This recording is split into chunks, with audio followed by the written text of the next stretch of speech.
Let me tell you a story from a time before humans, before mammals, even before flowers bloomed on Earth. A time when the world was raw, wild, and wounded. It was nearly 250 million years ago. The Earth had just suffered its greatest catastrophe, the Great Dying. Volcanoes had erupted for thousands of years, choking the sky with ash. Oceans turned to poison. Over 90% of life disappeared. But life, stubborn as ever, refused to vanish. In the scorched cracks of a broken world, small, unnoticed creatures crept forward. Among them were early reptiles, quick, light, and clever.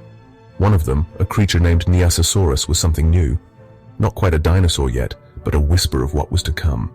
It had long limbs and a strong tail. It didn't roar, didn't fight for glory.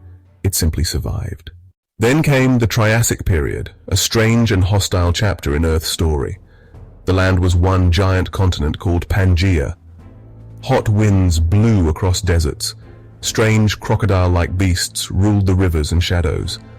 But from the hidden edges, something incredible was taking shape. A group of creatures began standing on two legs. They had hollow bones, sharp claws, and the courage to chase prey in open ground. Eoraptor was one of them. Fast, curious, only the size of a dog. It darted through ferns and trees, unnoticed by the larger predators of the time.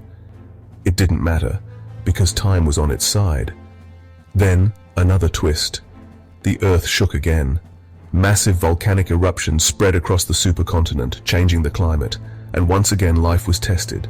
Many vanished, but the dinosaurs, those fast-legged survivors, did not. They rose, and they took over. In the Jurassic period, they became giants. Long-necked Brachiosaurus reached for the highest treetops. Predators like Allosaurus hunted with curved teeth and cunning eyes. Some had feathers, yes, even back then, not for flight but for warmth, for show, maybe even for love. As millions of years passed, dinosaurs conquered every corner of the planet. They swam in swamps, marched through forests, and some even glided through the skies. In the Cretaceous period, new wonders emerged. Horned giants like Triceratops, armored tanks like Ankylosaurus, and the thunderous king, Tyrannosaurus rex. Its footsteps shook the earth. Not all dinosaurs were beasts of terror. Some were gentle, nurturing their young. Others chirped and called, built nests, and watched the stars with eyes as ancient as mountains. They weren't monsters. They were life, evolving in spectacular ways. Then one day the sky betrayed them. A rock from space as wide as a city came screaming down into what is now Mexico. In seconds, forests burned. In days, the sun disappeared behind ash. A winter without light swept the world, and the dinosaurs, those brilliant, unstoppable beings, fell silent. But not all. Tiny, feathered ones tucked into trees and holes endured. While the giants perished, these little creatures kept breathing, kept flying. They adapted, they sang. Today, you know them as birds.